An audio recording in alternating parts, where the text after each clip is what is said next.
नमस्कार, मेरा नाम है डॉक्टर पुरु धवन और आज की इस वीडियो में आप सभी को बताने वाला हूं वो टिप्स जिससे आप अपने क्रिएटिनिन लेवल को लो कर सकते हैं, जिससे आप अपने डायलिसिस की रिक्वायरमेंट को कम कर सकते हैं। तो चलिए शुरुआत करते हैं इस वीडियो की।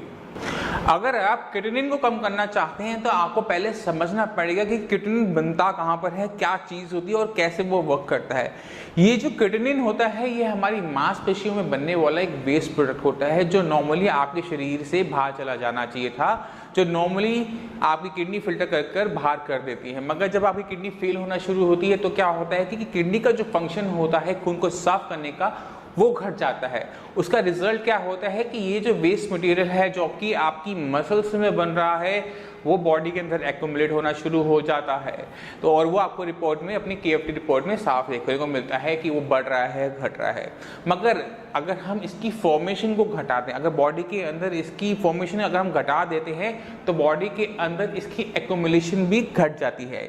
इसको आप इस तरह से समझिए कि अब हमने बॉडी के अंदर क्रिएटिनिन की फॉर्मेशन ही लो कर दी और उसका जो आउटपुट है वो बढ़ा दिया। तो रिजल्ट क्या होता है कि आपका बढ़ा हुआ क्रिएटिनिन लेवल जल्दी ही नॉर्मल लेवल्स पर आ जाता है।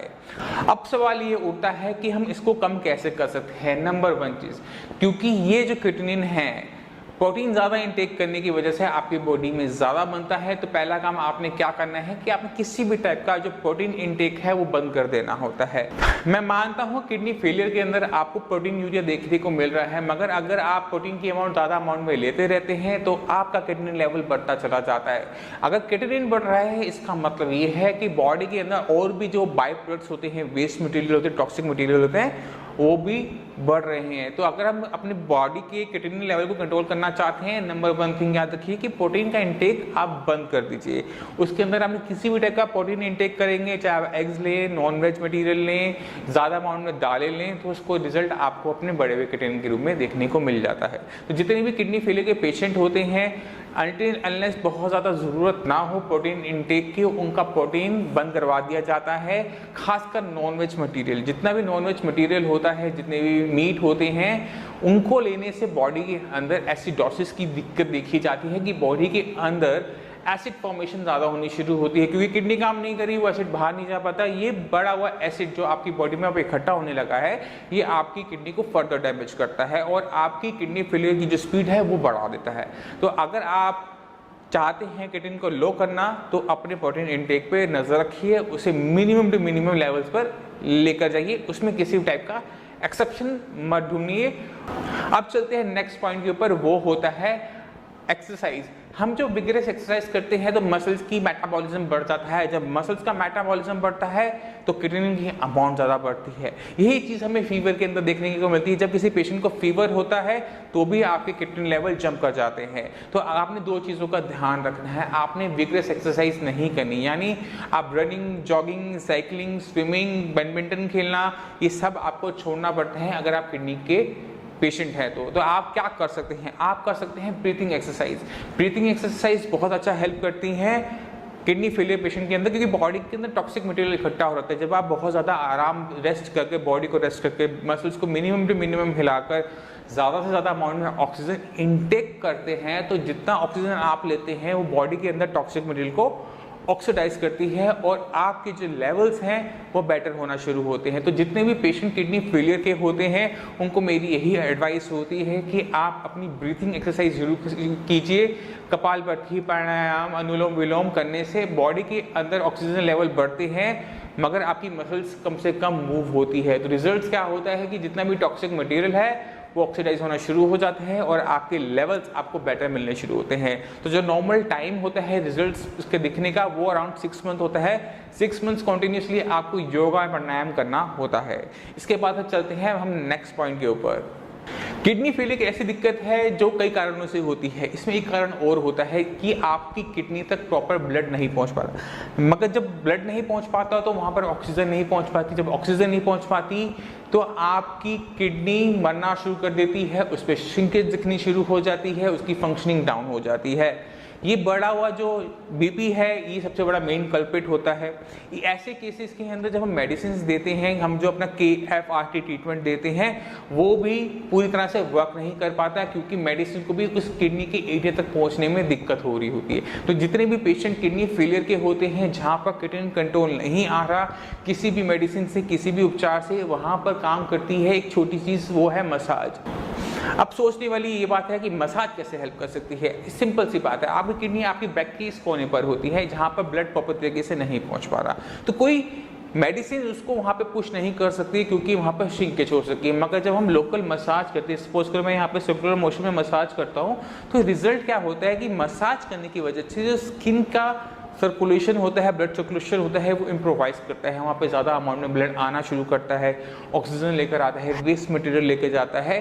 तो ये जो स्किन में शुरू होता है वो स्लोली आपकी किडनी के अराउंड जो ब्लड सर्कुलेशन है उसको भी इम्प्रोवाइज करना शुरू कर देता है। तो आप बहुत हल्के हाथों से, बहुत लाइट मसाज आपने करनी होती है, आपने प्रेशर नहीं बनाना होता, बस आपने हाथ को सर्कुलर मोशन में रोटेट करते रहना होता है। उससे क्या होता है कि वहाँ का जो सर्कुलेशन है स्किन का वो चेंज होता है। जब स्किन का चेंज होता है तो किडनी के जो सराउंडिंग टिश्यू है वहाँ का भी चेंज होना शुरू होता है। ये एक बहुत अच्छा मेथड है उन केसेस के अंदर जहाँ पर किडनी श्रिंक हो रही हो। वहाँ अगर आप हल्की मसाज करते हैं तो आप क्या देखते हैं कि वहाँ का सर्कुलेशन इंप्रूव होना शुरू हो गया, और एक बार किडनी के अराउंड सर्कुलेशन इंप्रूव होता है तो किडनी की हेल्थ रिवाइव होनी शुरू हो जाती है। इसके बाद आप क्या कर सकते हैं, मसाज के साथ साथ आप कर सकते हैं वहाँ पर सिकाई। आप हॉट वाटर फॉर्मेंटेशन होती है जिसमें हम गर्म पानी की पोटली टाइप बना लेते हैं और उसकी सिकाई करते हैं, जिसे हम जिंजर मसाज थेरेपी भी कह सकते हैं। आप इसका भी प्रयोग कर सकते हैं उन केसेस के अंदर जहां पर किडनी के अंदर श्रिंकेज हो रही हो, जहां पर कोई मेडिसिन काम ना कर रही हो। ऐसे केसेस के अंदर देखा जाता है कि वहाँ तक ब्लड ही नहीं पहुँच पा रहा होता है, प्रॉपर सर्कुलेशन नहीं होती, तो सर्कुलेशन को इम्प्रोवाइज करने के लिए कोई मेडिसिन काम नहीं आती। वहाँ पर काम आता है तो सिर्फ मसाज। तो आप इसका ध्यान रख सकते हैं। तो ये नॉर्मल इजी टिप्स थी जिसको कर आप अपने क्रिएटिनिन लेवल को कंट्रोल कर सकते हैं। एक बार दोबारा से देख लेते हैं। पहली चीज आपने क्या करनी है, आपने अपना प्रोटीन का इंटेक कम करना है। दूसरी चीज क्या करनी है, आपने कम से कम अमाउंट में एक्सरसाइज करनी है। तीसरी चीज आपने क्या करनी है, आपने योगा एक्सरसाइज करनी है, आपने ब्रीदिंग एक्सरसाइज करनी है। तीसरी चीज आपने क्या करनी है, अगर आपको सब कुछ फेल हो रहा है, कुछ भी करने से आपकी क्रिएटिनिन लेवल डाउन नहीं हो रहे, तो आप वहाँ पर लोकल मसाज कर सकते हैं अपने बैक की दोनों साइड। अगर आप लोकल मसाज करते हैं तो उसका इम्पैक्ट आपकी किडनी को थोड़े टाइम बाद मिलना शुरू हो जाता है, वहाँ पर ब्लड सर्कुलेशन इंप्रूव होना शुरू हो जाता है। तो आप इसका यूज़ कर सकते हैं। इसके साथ साथ आप वहाँ पर गर्म पानी की पोटली बनाकर आपकी सिकाई कर सकते हैं, गर्म पानी की थैली से आप सिकाई कर सकते हैं, आपको उसमें चेंजेस नजर आने शुरू हो जाएंगे। ये तो हो गए कॉमन से टिप्स जो आप कर सकते हैं इजिली आराम से अपने घर पर अपने क्रिएटिनिन को बेटर तरीके से मैनेज करने में।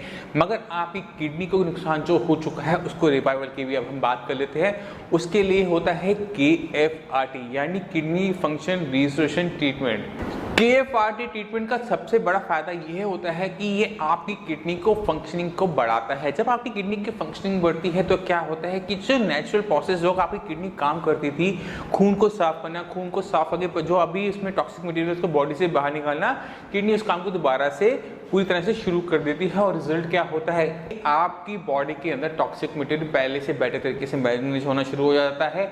आपका क्रिएटिनिन कंट्रोल में आ जाता है, आपका यूरिया कंट्रोल में आ जाता है, आपकी इलेक्ट्रोलाइट्स कंट्रोल में आ जाते हैं, आपका हीमोग्लोबिन कंट्रोल में आना शुरू हो जाता है। तो ये सब शुरू हो जाता है KFRT ट्रीटमेंट की वजह से, क्योंकि KFRT ट्रीटमेंट जो काम करता है वो करता है आपकी दिक्कत की जड़ में, यानी किडनी फेलियर की जड़ में जाके काम करने की वजह से इसके रिजल्ट इतने फास्ट एक्टिंग होते हैं। पहला काम ये क्या करता है कि आपकी किडनी की फंक्शनिंग को बढ़ा के बॉडी में जितना भी टॉक्सिक मटेरियल होता है उसको बॉडी से बाहर करता है। एक बार बॉडी जब क्लीन अप हो जाती है, जब उसकी बॉडी के अंदर किसी भी टाइप का टॉक्सिक मटेरियल नहीं होता, तो सेकंड पार्ट ऑफ ट्रीटमेंट शुरू होता है। जब आपकी बॉडी बिल्कुल क्लीन है, आपकी किडनी को डैमेज करने वाला कोई कॉज नहीं रहा, आपका बड़ा हुआ BP कंट्रोल में है, आपका शुगर कंट्रोल में है, तो किडनी को टाइम मिलता है, किडनी को एक ऐसा एटमॉस्फेयर मिलता है, सर्कमस्टांसेस मिलते हैं जहाँ पे किडनी अपनी हीलिंग शुरू करती है।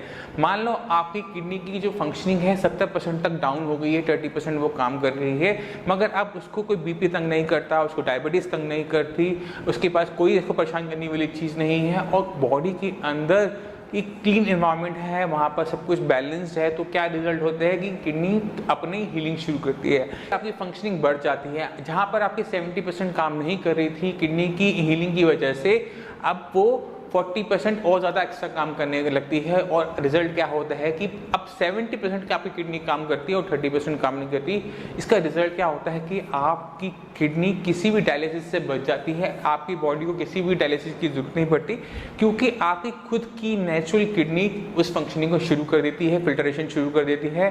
रिजल्ट क्या होता है, एक अच्छी लाइफ, एक लॉन्ग लास्टिंग लाइफ, बिना डायलिसिस के, बिना ट्रांसप्लांट के। अगर आपके माइंड में कोई भी क्वेश्चन हो KF-RT ट्रीटमेंट के बारे में कि KF-RT ट्रीटमेंट कैसे काम करता है, कैसे रिजल्ट्स हैं, क्या इसमें डाइट का प्रिकॉशन रखना पड़ता है, तो आप नीचे दिए हुए नंबर पर कॉल करके हमारे डॉक्टर से आप फ्री ऑफ कॉस्ट कंसल्टेशन ले सकते हैं। और आप हमारी साइट saikidneycare.com पर जाकर एक छोटा सा फॉर्म होता है जिसमें अपने अपना नाम, जेंडर, कितने टाइम से आपको दिक्कत फेस कर रहे हैं, क्या कितने लेवल आपके रहते हैं, कितनी बार हफ्ते में डायलिसिस करवाना पड़ता है, तो वो आपने छोटा सा फॉर्म फिलअप करके जितनी भी अपनी मेडिकल रिपोर्ट्स होती हैं, आपका अल्ट्रासाउंड है, आपका DTPA स्कैन्स हैं, आपका KFT रिपोर्ट्स हैं, आप उसमें अटैच करके भेज देंगे तो डॉक्टर्स को अच्छी तरह से इवैल्यूएट कर लेते हैं और आपके लिए जो बेस्ट ट्रीटमेंट होता है वो आपको एडवाइस कर देते हैं। मैं उम्मीद करता हूँ ये वीडियो आपको आपका किडनी लेवल को कंट्रोल करने में, किडनी को बेटर तरीके से अंडरस्टैंड करने में कि कैसे हम किडनी को बेटर तरीके से कंट्रोल कर सकते हैं, समझने में हेल्प करेगा। किडनी फेलियर को समझने में बेटर तरीके से हेल्प करेगा। इसी के साथ मुझे चलने की आज्ञा दीजिए। धन्यवाद।